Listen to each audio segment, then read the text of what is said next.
주식에서뿐만 아니라 모든 투자에 통용되는 거의 진리에 가까운 명제. 산이 높고 커야 골짜기가 깊은 것처럼 상승이 높으려면 깊은 하락이 와야 합니다. 그럼 우리는 지금 어디에 있을까요? 네, 안녕하세요. 코인드라이버 이진환입니다. 2023년도 11월 27일 오후 2시 33분 방송 시작하겠습니다. 여러분, 주말 좀 잘 보내셨나요? 주말에 거의 정말 추위가요. 너무 춥더라고요. 오늘은 또 이렇게 서울에는 보슬비가 좀 내리기도 시작했습니다. 올해 11월이 이제 3일 앞으로 다가왔습니다. 2023년도 이제 한 달밖에 남지 않았는데요. 어떻게 2023년도 1월 1일에 제가 한 해가 또 밝아졌다고 방송을 했던 게 엊그제 같은데 또 이렇게 2023년도 마지막 또 달이 코앞으로 다가왔습니다. 저희가 나이만 먹는 게 아니라 그만큼 트레이딩적인 수익 아니면 경험 그리고 더 성장을 했던 그런 2023년도였으면 좋겠는데 다들 어떠셨는지 잘 모르겠네요. 일단 장을 이렇게 보고 있자니 여러분들 마음이 다 보이는 것 같습니다. 두렵습니까, 여러분? 왜 내 알트는 안 오르고 떨어질까 이해가 되지 않습니까? 장이 상승을 할 듯 싶더니 좀 지루한 장세로 돌아섰습니다. 거래량도 점점 빠지고 있고요. 그 많던 거래량이 ETF라면서 하면서 다 어디로 갔는지 참 궁금할 겁니다. 그러면 이제 상승하나요? 하락 주기는 끝나셨다고 했는데 상승하나요? 궁금하실 것 같은데요. 오히려 장은 더 흔들리는 모양새입니다. 여러분, 제가 2주간 난기류를 표현을 했고 그 난기류가 이번 주 월요일부터 끝나는 주기가 바뀐다라고 표현을 했습니다. 여러분, 비행기가요. 난기류를 만날 확률이 얼마나 될까요? 또한 그 난기류를 지나치면요. 비행기는 조금씩 흔들림이 있다는 거 알고 계신가요? 비행기 타보신 분이라면 아실 건데요. 비행기를 타고 있는 그 순간에도 계속적으로 비행기는 흔들리고 있습니다. 바람의 저항을 무시하고 가고 있기 때문에요. 우리는 지금 바람의 저항을 무시한 채 비트코인은 가고 있는 게 아닐까요? 오늘 영상에서는요. 제가 생각하는 12월의 장을 한번 말씀드려 볼 생각입니다. 영상 끝까지 시청해 주시고요. 시작하기 앞서 차트적인 접근을 하기 전 비트코인 시장에 무슨 일이 있었는지 한번 알아보도록 하겠습니다. 일단 질문이 많이 있었는데요. 이런 질문들 다 제가 영상 후반부에 말씀을 드리도록 하겠습니다. 일단 아시다시피 현재의 거래 시장은요. 분명히 악재로 적용되는 요소가 하나 생겼습니다. 바이낸스 일리 거래량이 미 법무부의 제재 후에 4분의 1로 정말 반토막 이상이 넘어섰죠. 그 영향이 지금 비트코인 시장에 끼치고 있습니다. 미국 법무부의 제재가 있기 전 178억 달러 상당이었으나 현재는 47억 달러로 급감을 했고요. 이러한 감수세는 지속될 것으로 보인다라는 웨일 와이어의 공식 트위터에 올라왔습니다. 하지만 뒷문장이 결국은 긍정으로 다시 변합니다. 규제 당국이 바이낸스를 주시하고 있는 상황이라 워시 트레이딩이 어려워졌기 때문이다. 여기서 워시 트레이딩은 자전거래를 의미하고요. 유동성 감소와 매수세 약화로 암호화폐 가격이 급락하기 전까지 그리 오랜 시간이 걸리지 않을 것이라고 말을 했는데요. 결국 이렇게 보면 악재이나 시장 전체적으로 보면 긍정적인 흐름이 또 데이터적으로 나오고 있습니다. 잠시 일단은 세 개의 질문을 미뤄두고 먼저 시작해보면 일단 부정적인 흐름이 이어가는 흐름은요. 비트코인이 10억 달러 상당의 거래소에서 일단 비트코인이 10억 달러 이상이요. 거래소에서 이탈하는 흐름이 나왔습니다. 지금 현재 보시는 차트에서 검은색 선이 아니라 주황색 그림을 보면요. 10억 달러 이상의 비트코인이 이탈하는 모양새가 나왔는데요. 제가 방금 검정색과 주황색으로 표현을 했잖아요. 골드라고 할게요. 골드 색상을 보면요. 잘 보면 우리가 흔한 하락의 흐름으로 보면 이탈하는 흐름이 나쁜 거라고 표현을 할 수 있어요. 근데 지금부터 제가 설명드리는 걸 보시면 이게 좋은 흐름이라는 걸 아실 거예요. 뭐가 좋은 흐름이냐? 잘 보시면요. 보통 이렇게 이탈하는 흐름이 나오면 가격 상승이 임박했다는 얘기를 많이 합니다. 왜 이 차트로 봤을 땐 하락하는데 가격 상승이 임박해요? 진아님 이렇게 물어보실 수 있는데 잘 보시면요. 급락을 했던 구간마다요. 뭐가 보통 나오냐면 이 하락을 했던 구간들을 잘 보세요. 이 위에 게 바로 비트코인 차트의 그래프예요. 결국 하락을 했을 경우에는요. 비트코인 흐름이 상승을 하는 흐름들이 계속 나오죠. 이 구간들을 잘 보세요. 근데 지금 대부분 하락을 했던 이 구간들을 잘 보시면요. 대부분 상승으로 턴을 한 반면에 유일하게 이 하락을 했던 구간에서 하락을 했던 걸 그대로 직면했던 곳이 있어요. 근데 결국 이 하락을 하고부터는 다시 한번 상승으로 턴을 하는 것들을 볼 수가 있는데요. 지금 잘 보시면 현재 구간상 나왔던 구간이 긴 하락의 이탈이 나왔는데 상승으로 반영된 분은 굉장히 적어요. 이 얘기는 뭐냐면요. 이탈한 거에 대해서 누군가가 샀다라는 것을 표현하기도 한다는 겁니다. 결국 손바뀜이 지금 일어난 지표가 나왔다는 거고요. 지금 이번에 비트코인이 바이낸스의 법무부 제재로 거래량도 급감하고 이탈하는 것도 나왔지만 누군가가 손바뀜을 했다. 이거를 제가 좀 더 보충 자료를 통해서 말을 해볼게요. 일단 이렇게 손바뀜이 일어났음에도 불구하고요. 우리가 흔히 지표가 되고 있는 색깔별 고래들 있죠. 이 순간 제가 오전에 찍었던 그래프인데요. 잘 보시면 보라고래와요. 갈색 고래가 큰 변동 없이 계속 유지를 하고 있던 상황이었어요. 근데 어느 순간 오후부터 조금씩 하락을 하는 모양새가 나오기 시작하더라고요. 보시면 보라가 먼저 꺾기 시작했고요. 그 다음 갈색 고래가 매도를 크게 연출을 시키기 시작했습니다. 그러다 보니까 시장 전체적으로 충격이 가해졌고요. 그러다 보니까 전체적으로 장세가 하락으로 꺾이는 모양새가 나오기 시작했습니다. 하지만 그럼에도 불구하고 저는 손바뀜이 일어났다는 표현을 했습니다. 2015년과 2023년도의 프랙탈 차트를 보시면요. 유명한 애널리스트가 이 말을 하면서 자료를 올려줬어요. 현재 구간을 잘 보시면 현재가 우리가 지금 있는 곳이 여기거든요. 여기라고 보시면 돼요. 여기가 이제 2015년 그리고 2023년도의 차트를 비교해 봤을 때 현재 굉장히 유사한 점이 많고 그 다음 추가적으로 상승해서 현재 멈춰있는 이 구간이 여기 구간으로 보더라도 같다라는 거죠. 결국 이 구간이 조금 더 상승을 한다고 하면 제가 보고 있는 42K에서 45K까지는 가고 조정이 나올 것이라 보고 있는데요. 저는 이 관점에 대해서는 아직까지도 계속적으로 유효합니다. 현재 기준으로 37,000에서 왔다 갔다 하고 있지만 그럼에도 불구하고 아직까지도 5,000달러 이상의 상승이 추가적으로 저는 남아있다라고 보고 있고요. 이 뒤에 나오는 이 상승분에 대해서는 저는 사실 생각을 하고 있지는 않아요. 저의 관점이 동일한 건 2015년, 2023년 그리고 이진환 생각은 여기까지는 동일하다. 그 다음 하락으로 나오는 것까지도 동일한데 이게 과연 지지가 될 것인가는 저는 반대로 생각을 하고 있습니다. 지금부터 제가 말씀드린 이 손바뀜에 대한 데이터를 말씀을 드릴 건데요. 현재 첫 번째로 근거를 제시할 수 있는 건 바로 이겁니다. 바로 손바뀜이 나오면서 매집을 하고 있는 코인이 무엇인가? 저는 그거를 총 세 가지로 표현을 하고 싶은데요. 첫 번째가 비트코인, 그리고 두 번째가 리플, 그리고 세 번째가 이더리움입니다. 이 세 개의 코인에 대한 매집이 특히 데이터적으로 눈에 띄게 현재 많은 상황입니다. 현재 보시는 차트는 특정 BTC 지갑을 나타낸 건데요. 보시면 지갑 주소를 추적해 보면 10월 30일 불과 딱 한 달 전에 생성된 지갑 주소인데요. 이 지갑 주소로만 BTC가 매집한 게 벌써 3.25억 상당의 BTC가 매집이 되어 있습니다. 비트 인포 차트에 따르면 이 할로윈 데이에 만들어진 이 지갑 주소는요. 11월 어제 26일 현재 시간 기준으로 8,674 BTC를 매집한 것으로 나타내어 있고요. 이는 약 3.25억 달러 규모입니다. 특히 지난 24일, 25일, 26일에 법무부 제재가 나오면서 나오는 하락분에 대한 모든 BTC 지갑들이 다 일로 빨려 들어갔습니다. 특히나 유독 보유량이 뚜렷하게 증가하는 지갑 주소를 데이터로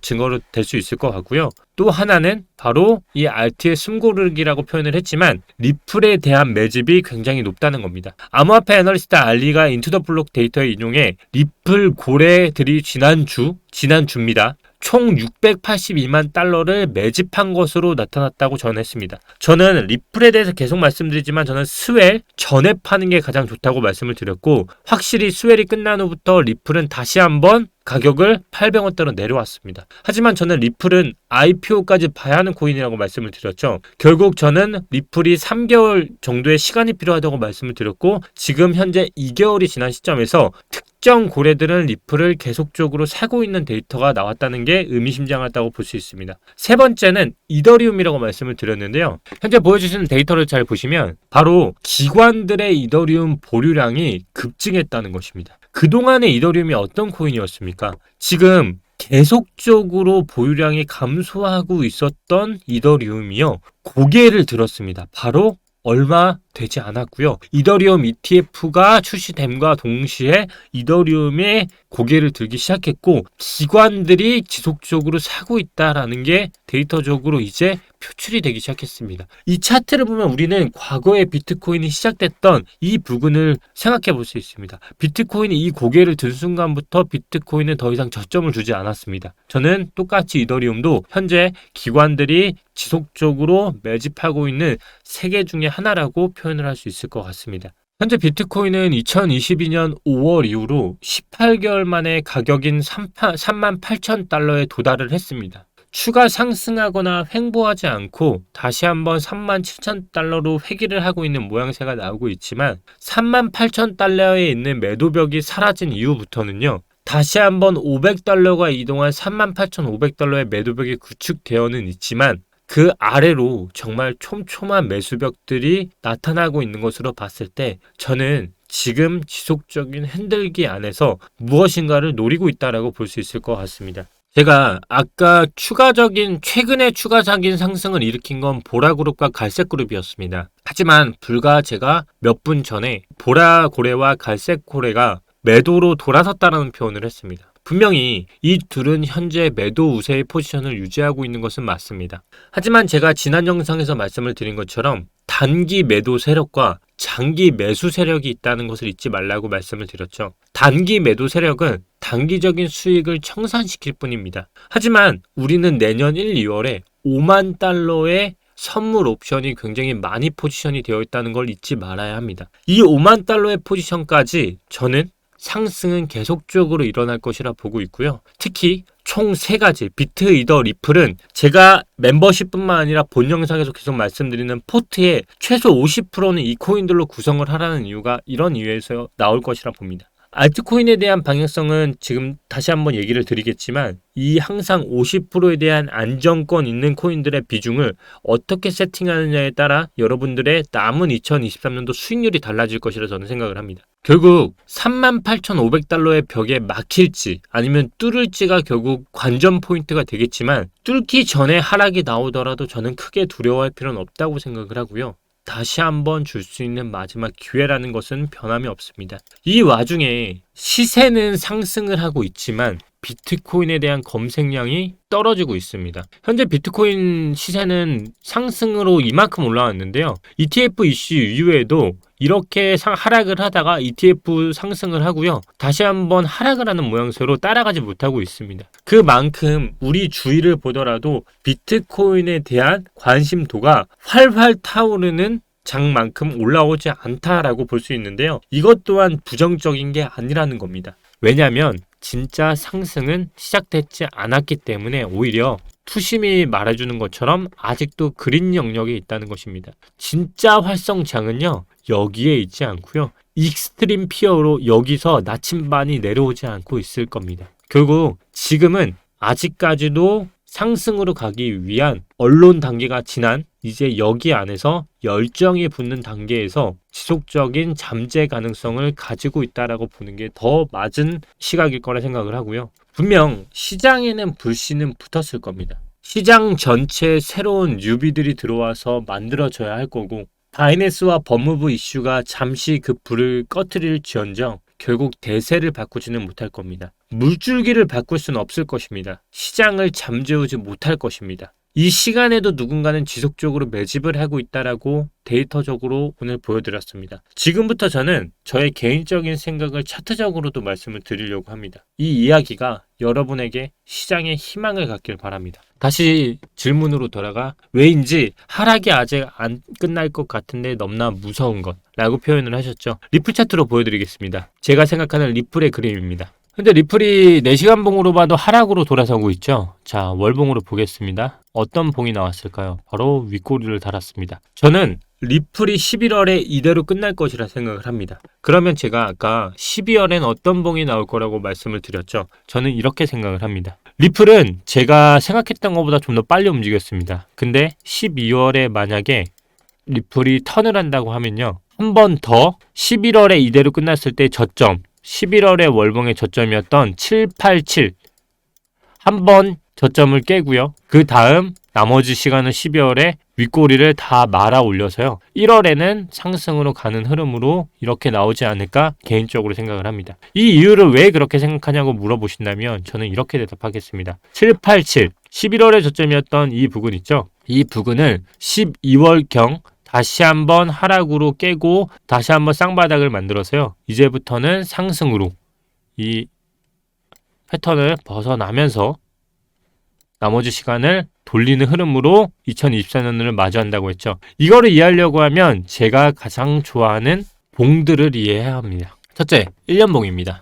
리플의 1년봉은 어떻습니까? 자, 이제 고가와 저가가 나왔고 이제 중간에서 종가가 이어지고 있습니다. 하지만 6개월봉을 볼까요? 6개월봉은 현재 아직까지도 상승 추세를 이어가고 있습니다. 3개월봉은 어떨까요? 자, 여기서 우리는 알아야 합니다. 기존 윗꼬리가 나왔던 봉을 이번 3개월 봉이 다시 한번 저점을 지키면서 말아 올렸죠. 월봉이 지금 리플이 어떻다라고 말씀을 드렸죠. 윗꼬리가 찼다. 저는 나머지를 메꾸는 봉이 나올 것 같다. 결국 라운드 형태가 나오겠죠.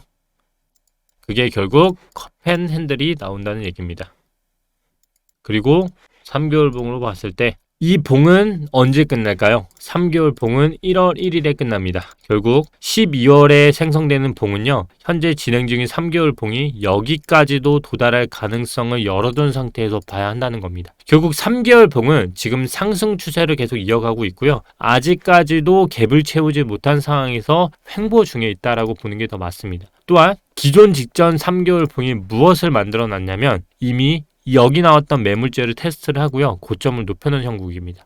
결국 이 매물대가 현재 약해진 상황에서 이 부근의 갭이 현재 비어있다라는 것은요. 뚫리면 날아간다는 얘기입니다. 저는 이거를 비트코인에 또다시 한번 대입해서 말을 해주고 싶습니다. 저는 리플이 항상 우리가 리토속이라고 불리는 이유에 대해서 말씀을 드린 적이 있는데요. 왜 리플이 리토속일까요? 바로 비트와 따라가지 않기 때문입니다. 이 얘기가 무슨 말이냐면요. 비트보다 먼저 가기 때문에 비트의 가격과 상관없이 리플이 항상 후속으로 가는 정말 특이한 탈중앙화 코인에 해당된다고 보기 때문입니다. 우리는 알고 있어야 합니다. 바로 리플의 6개월과 비트의 3개월 봉이요. 먼저 리플이 갔다는 것입니다. 비트코인의 현재 3개월 봉의 이 시점을 잘 보세요. 그리고 상승 1대1 패턴 리플 똑같이 나왔고 상승으로 어디까지 갔죠? 바로 1년봉이 끝냈던 이 봉. 자, 비트코인 차트입니다. 제가 1년봉의 기준을 잡았을 때 어디까지 본다 했죠? 42K,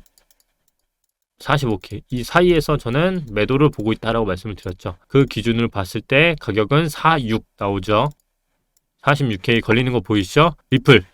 여기까지 가고 윗꼬리가 만들어졌습니다. 왜 이런 현상이 만들어졌을까요? 그만큼 매도벽, 정말 강한 매도벽이 여기에 뭉쳐 있다는 것이고요. 똑같이 상승과 하락이 나왔던 1년 봉의 기준상 45K, 45K를 저는 매도의 강한 시츄에이션을 보고 있고요. 그 다음은 다시 한번 봉을 봐야 하지만 우리가 여기서 리플을 선행을 한 걸 봤을 때 리플이 어떤 추세를 취했냐? 자, 리플이 여기까지 갔다가 회귀를 하고 여기까지 회귀를 했습니다. 이때 회귀를 했을 때 가격은 이 나왔던 양봉을 잘 보십시오. 자, 비트코인 여기 기준으로 잘 보세요. 제가 향후 미래는 어떻게 말씀을 드렸죠? 바로 1대1로 가고 헤드앤숄더로 머리가 만들어지는 구간이라 생각을 하고 다시 한번 내려와서 쌍바닥으로 간다고 했죠. 그때 가격을 잘 보시면 이때 가격은 19,000K입니다. 결국 저는 이 2026년이라고 찍혀있는 기간으로 봤을 때요. 이 2026년이라고 가격을 해보면 믿지 않으실 수도 있겠죠. 하지만 저는 가격만 봤을 때 2026년 이 가격은 19,000까지는 다시 한번 내려올 것이라 보고 있고 현재는 단순히 머리가 만들어지는 이 구간상 가격을 보고 있고 여기까지는 반드시 회귀를 할 것이라 보고 있습니다. 이게 결국 우리가 선행했던 리플을 토대로도 우리는 알 수 있다라고 볼 수 있을 거고요. 하지만 우리는 여기를 볼 필요가 없습니다. 우리는 현재 여기조차도 만들어지지 않았기 때문에 우리가 지금 현재 만들어야 하는 구간은 2024년과 2025년 사이에서 가격적인 메리트가 어디까지 가는지 그러면 진아님 말씀대로 비트코인은 42K에서 45K까지는 최소 간다는 거는 지금만 해도 거의 5,000K 이상이 오른다는 거니까 상승이잖아요. 그러면 진아니 형처럼 이더리움 비트 사는 거 오케이. 근데 왜 알트들 안 움직이죠? 그러면 알트를 봐야겠죠. 리플을 그래서 제가 말씀을 드렸죠. 리플을 잘 봐라. 리플은 한 달 먼저 움직인다. 다른 코인들은 그럼 어떻게 움직일까요? 일봉과 4시간을 보면 하락을 한다라고 생각밖에 안 할 거고요. 근데 월봉을 보면 차트들은 이미 움직이고 있습니다. 밀크나 이런 것들은 지금 그 이슈가 있으니까 움직이는 거고요. 그걸 제외하고 보더라도 가장 거래순위 많은 것들만 보더라도요. 가스는 이미 잘 아시다시피 어떻게 됐죠? 윗꼬리가 만들어졌죠? 가스는 이렇게 보시면 될 것 같아요. 내가 모험을 하고 싶다. 그러면 비중의 5% 내외로 리플이 윗꼬리를 만들면 다음 달 위에 말아올린다고 했죠. 만약에 가스도 말아올린다 하면 요거를 말아올릴 겁니다. 그러면 이때 감안해야 할 건 딱 하나밖에 없습니다. 저점을 한번 깬다고 하면 나는 6,800원까지 감안을 하고요. 6,800원에 소액 100만원을 가지고 베팅을 해서 나는 잃어도 된다 하면 100만원을 가지고 유일하게 먹을 수 있는 게 33,000원입니다. 결국 여기서 여기까지 손익비가 다 열린다는 거겠죠? 이렇게 보시면 될 것 같아요. 그리고 도박성 코인은 이렇게 볼 수 있을 것 같고요. 특정 뭐 솔라나 샌드박스 다 무슨 걸 의미할까요? 네, 리플이 선행성으로 먼저 가더라도 이번 달 봐야 할 건 11월에 양봉이 떠 있으면 12월에도 저는 추가적인 상승이 이어질 것이라 보고 있습니다. 왜냐하면 의미심장한 건 샌드박스 이후로 보셨다시피 여기 있죠. 이미 이때 나왔던 강한 저항을 돌파하는 흐름이 나왔기 때문에 저는 12월에 눌림이 한번 올 수는 있다라고 봅니다. 그게 리플 기준으로는 월봉의 저점을 깰 수는 있으나 결국 쌍바닥을 만들고 다시 한번 상승으로 이어가서요. 12월은 결국 1년봉이 봉을 만드는 시간이기 때문에 회귀를 할 가능성이 더 높고요. 이 회귀하는 게 확실해진다고 하면 1월의 마지막 피날레로 찍을 거라고 저는 생각을 하면서 영상도 피날레로 찍고 마무리하도록 하겠습니다. 오늘 영상이 도움되셨다면 저의 개인적인 생각일 뿐이니까요. 너무 맹신하지 마시고 계속 포트 공유해 드리고 있습니다. 저는 계속적으로 수익을 내고 있고요. 이렇게 단기적인 흐름을 맞추려고 하면 이해가 되지 않는 장일 겁니다. 하지만 시간을 이해하려고 하면 여러분들의 시간이 여러분들에게 결국 목적지까지 데려다 드리지 않을까 싶습니다. 호재가 소멸하는 그 순간까지 지속적으로 영향을 받을 겁니다. 하지만 지금 장은 상승하기 직전에 여러분들을 태우지 않기 위해서 마지막으로 깊은 골짜기로 데려가고 있지 않나 싶습니다. 골이 깊은 만큼 산은 높을 것입니다. 그 산의 정상에 오르는 사람이 별로 없는 것처럼 누군가가 정상에 올랐을 때 여러분들이 야호라고 소리치는 주인공이 됐으면 합니다. 감사합니다. 오늘도 이진환이었고요. 수요일날 뵙겠습니다. 감사합니다.